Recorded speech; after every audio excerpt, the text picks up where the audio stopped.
am Leanne Harris, CEO for Keller Williams Portland Central. And today on Getting to Know Your Realtor, we have Daniela. Hi, Daniela. How are you today? Hi, Leanne. I'm doing great. Thank you. How are you? Good. So, Miss Daniela Walker, you have been helping me really launch our luxury division at Keller Williams Portland Central. And although we definitely have a very high price point that we've always sold in our office, we've been a little secret agents about it. And so you've been helping me really launch that, which, by the way, I just got our signage came in today for us to sign off on. And it's really pretty and black and sleek. So we'll talk about that, I'm sure, as we go through today. But I wanted to ask you, because I think that people, you joined us here at Keller Williams after being with another broker, another luxury brokerage, and you saw that there was a lot of training, and you're definitely a learning-based person. But how did you get here? Tell us about your journey in real estate, because, man, you've been all over the world. So I know you have a good story. I do. So yes, I started with real estate in 2017. It was really short and sweet. That's what I call it. I started towards the end of 2017, and right off the bat, I got 2 transactions. And then 2 months later, I got pregnant with twins. Oh. So I had to be on bed rest. That was it for the time being. I had to take care of myself and my kids. So I put a big pause on my real estate career. But once I decided to go back to kind of keep myself sane, Yeah. I started looking for a little bit more than just a brokerage, a little bit more than just a brand, a little bit more of a community than just having colleagues in the next office. Sure. And it was just an instant connection between you and me. When we started talking, because you kind of offered that warmth that I needed. You offered that community-based brokerage that was so important for me. And from then on, things just started happening. And with Keller Williams, I'm not just a broker. I am part of this community. I am part of something bigger, of a family, which means really a lot to me. And it is just the support that I was looking for. This is what Keller has been for me in our office. Awesome. Well, I mean, what's funny is that you said I took this big pause on real estate because I got pregnant with twins. And I'm like, I honestly have never seen somebody just so smoothly transition from transaction to being a mom and transactions. And it's like your clients kind of think that they're the only people. And I would bet your family kind of feels like that too. I know when I sit down with you, I feel like I'm the only person in the room and that you're not thinking about another thing. So what about your clients that you're working with right now? What's your biggest, what's the biggest nuggets that you would tell our listeners today? You got that right. It is important for us to listen to the people's stories and kind of put yourself into their shoes and mold yourself in a way that find out what's important to them and not what you think it's important to them. Right. So it is very, very important to get into their skin and see how you can best help them and assist them in this stage of their life.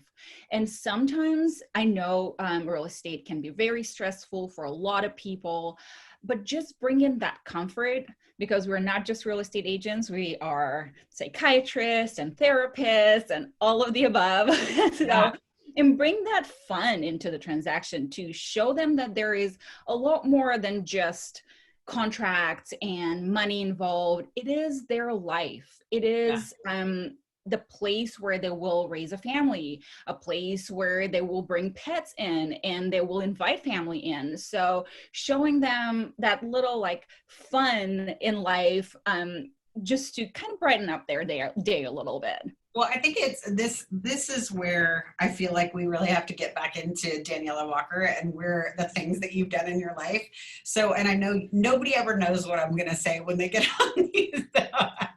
So You remind me a little bit, and this is kind of funny, but like of Julie of the Love Boat. And I know I'm totally dating myself right now when I say that, and you might not even remember that, but the Love Boat was like the greatest show, and she was the director of everything, and she was amazing, and she knew everything about everybody that was coming on the ship, and this amazingness. So when I first met you, I felt like that already, but then you told me a story about United Emirates, and so you've been all over the world, and I think that you've had such remarkable training. Do you want to talk a little bit about your past and what like your customer service is amazing, and I feel like a lot of that was taught through some of the things that you've learned. For sure, yes. So I was born and raised in Bulgaria.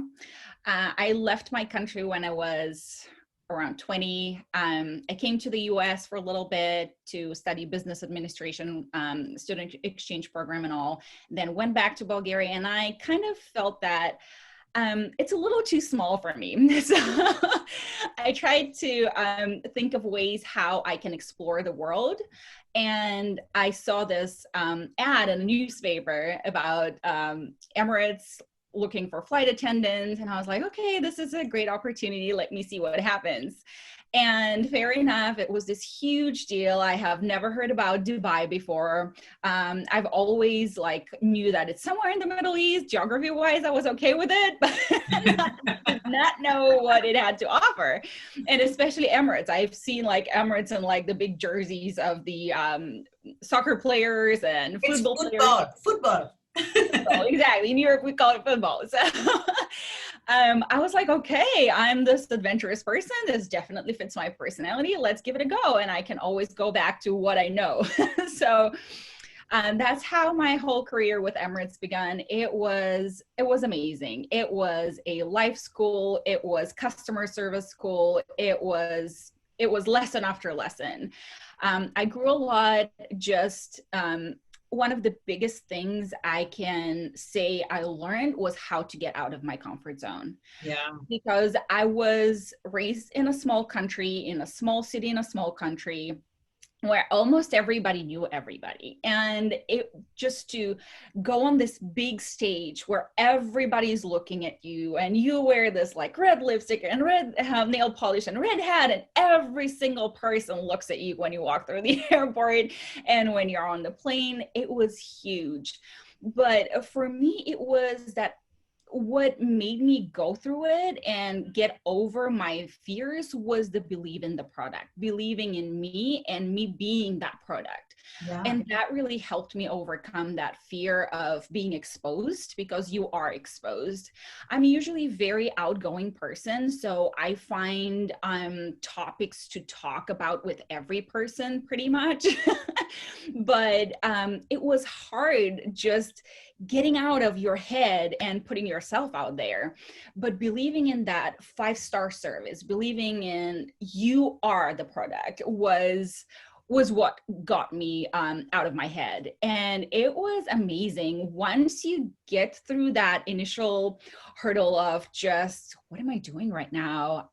You step into this whole different world, getting to know people of all walks of life, and from really like from all over the world. We even my colleagues, we had 152 nationalities working for that airline, and it was just adapting to different cultures, different languages, different accents, and just having fun with it was the best thing ever. Well, is that where you learned how to speak multiple languages, or was that earlier in life? It was earlier in life. And how many languages do you speak?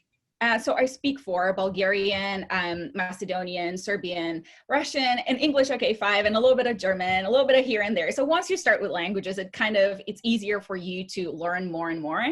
But I can tell you a funny story. Once on one of our flights, when we were flying from Dubai to, I believe it was Dallas, Texas. And there was this really sweet couple in first class. It was their first flight on Emirates and first class, and everything is gold plated, Dom Perignon, caviar, and all of that. And they were just wowed by everybody and telling everyone how excited they were and all.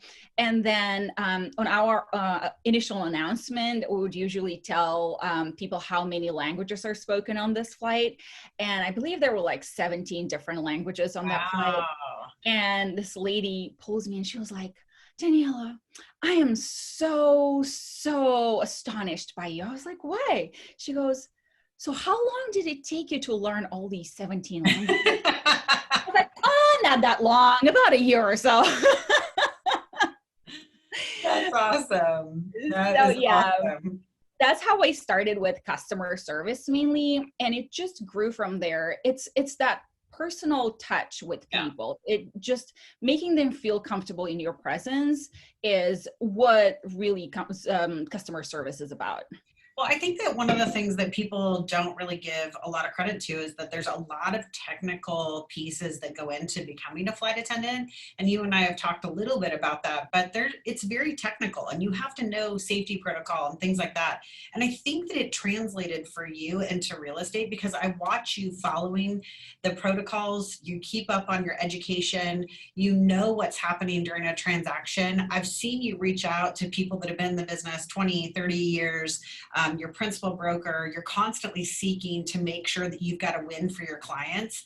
And I think that, that really just translated for you. And I watched you take that, technical of being in flight and then turn around and make that happen in real estate. So what other nuggets do you want people to know about?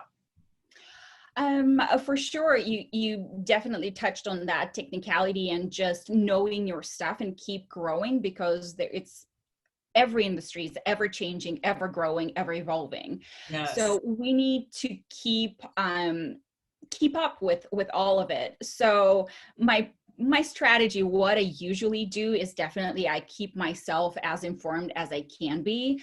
There's always something else. There's always something new that the next shiny object getting there, but at the same time, not losing focus on what your goals are. So my 3 nuggets would be like my system, how I do everything. Yeah. First is to achieve a vision of my goal, to know what my goal is. Sit down, write it down, and just have a clear vision of it. The second step for me would be to sit down and envision it, feel what it would feel like to achieve it, feel like what the emotions come up to you and all of that. And then the third one would be give your best to achieve it. And do not forget to have fun. Don't have expectations, which is really, really hard sometimes, especially when you pour every single minute of your day into it and all your efforts and you give everything. It's hard not to have expectations, but if you leave your expectations aside and just see what happens, that's where the miracles happen. Yeah, for sure. I love that. I love that. Okay. If you were going to write a book, what would it be about? Oh, books. It would probably be about my life. Because everybody has a story, and who better to tell your story than you? You know what it was for you to live through that life. You know what your lessons were and what you did to learn them. I used to say I used to make mistakes. Now I make them better. Yeah. So having that, just that story of you, of your life, of what you've been through, might help somebody in their life, in the stage of their life where they are at right now. And if it is just one person, like that book fulfilled its purpose. So it would definitely be about my journey and my experiences. I think that's the thing is like, and I said this on the last podcast that I had, you have to stop listening to your own voice. And sometimes when you get out of your own head and you go listen to somebody else that's already been there, done that, and what the process has been for them, you might have made mistakes, but you were able to figure out what it was for you and just telling it out loud. And I think people are so closed off. People ask me the question every single day, Leanne, should I have a personal social media page where my real estate clients can see that. I'm like, well, they're going to find out anyway. I mean, we're in such a transparent world. And I think that that's the beauty of, like you said earlier in the call, is that community that we do have, is that I don't think I'm the smartest person in the room. I know you don't think you're the smartest person in the room. Who else can add to the content of what we need to do to achieve for our clients, for, for our careers, whatever it might be, even for our kids. And I think that we share that information freely. We don't have a lot of secrets in our brokerage, and for that, I think that our clients get served at the highest level because we've got constant communication and information going out to them. So that's Of awesome. course, yes, that definitely helps us grow as in our community, help each other grow too, because it's very important. And what I really, really liked about our brokerage and the mindset of our brokers, most of our brokers, is a mindset of abundance. Yeah. There is business for everyone. And that really helped me kind of hone my skills and helped me find my direction and what I wanted to be as a real estate agent, who I want to be and how I want to position myself. And a lot of it is really about helping that person and knowing that you will get the support to help that person. Because sometimes even the smartest person in the room doesn't know the answer. And maybe the newbie will be able to help that smartest person with the most experience to go through a certain hurdle. So this is what Keller has been. That's awesome. That's awesome. Okay. Well, did you have anything else you wanted to leave your listeners with? I just want to remind them that to live their lives, to live their best possible lives, and be the best version of themselves, and not to get focused on one aspect of life, because life is just so much more. Just never forget about the big picture. Never think too big of yourself. And don't forget that after every lesson, there is a learning experience where you get to grow.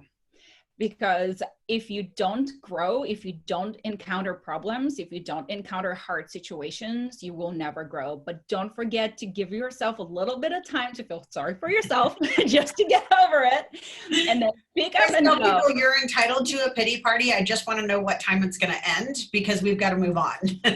Of course. And sometimes you got to give that space to your clients too, because there are highs and there are lows. There are times when you just feel so exalted about that single mom that you helped find a house, and she's the first homeowner in her family. And it's just so much fun. But then there is this other person that you are helping sell their house because they lost a loved one and they just need to move on in their lives. And it's just so hard and heavy. But knowing your focus, like knowing where your focus lies and doing the best for them at this particular moment is what you can do. I love that. I love it. Well, I'm going to drop a bomb. I got my first dose of the vaccine. So I can tell you that I'm coming after you. We're going to see each other soon, because I can't wait to spend some time with you. So sometime in March, I think that I'll be all ready to go, so that I don't have to be hiding behind this screen anymore, and I can start doing in-person meetings. So is there anything else? Did you have a question? I do have a question, and my question to Leanne is, Leanne, tell me something that nobody knows about you. Oh my gosh, there's like probably a handful of people that actually know this one, but every time somebody asks me this, it's my favorite response. So I don't think anybody's asked me that on the podcast. But I knew early on in my life that I wanted to do big things, and that I wanted to connect with, that I wasn't afraid to connect with big personalities and big ideas out in the world. And so when I was 21, I waited on the Dalai Lama, and I spent some time with him and had such a great time doing it. And everybody was asking me, like, are you nervous? Are you, how did you feel? And I'm like, no.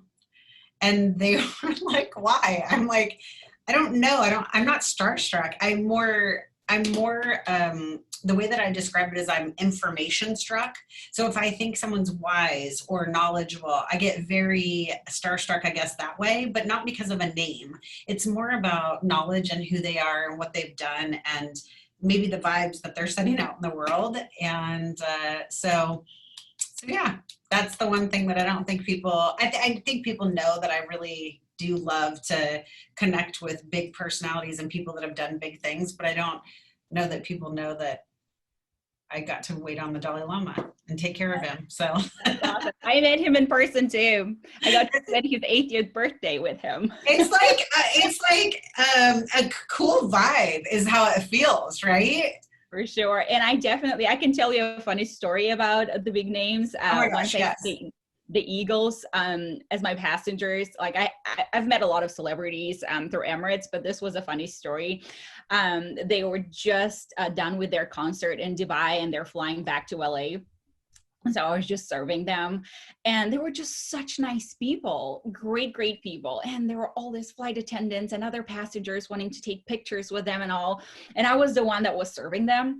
And I was kind of trying to protect them, like, no, leave them. They need to sleep. They need to rest now and all. And then Glad Frey, rest in peace now. He's not here with us anymore, but he pulled me and he was like, Daniela, can I ask you a question? And I was like, yeah, go ahead. He's like, well, everybody wants to take a picture with us. Can we take a picture with you? I'm like, sure, let's do it. I love that. Well, you're such a bright star in the world. And so I'm not surprised that, that kind of energy has been attracted to you. So that's very cool. I love that. Well, we'll have to swap our Dalai Lama details and see what we can come up with and see who else we can get into our world. So I love that. Well, I appreciate you being on today, telling your story out there, letting people know who you are. I hope that everybody uses you to sell their houses in 2021. And we'll get this luxury division really noticed, even though we've got some great high-priced homes, of course, that are sold. We have $1 billion worth of real estate that's sold in our brokerage every single year. And now we're just going to put a sign on it. And you're going to be rocking that out. So thank you for that. Thank you. Yeah, I'm so excited for our House of Excellence. Cannot wait. It's going to be good. Thanks for joining us today on Getting to Know Your Realtor. This episode was brought to you by Lifeline for Hope. Be sure to catch us on Apple Podcasts, YouTube, Stitcher, and be sure to subscribe. Thanks so much again for joining us today. Have a great day.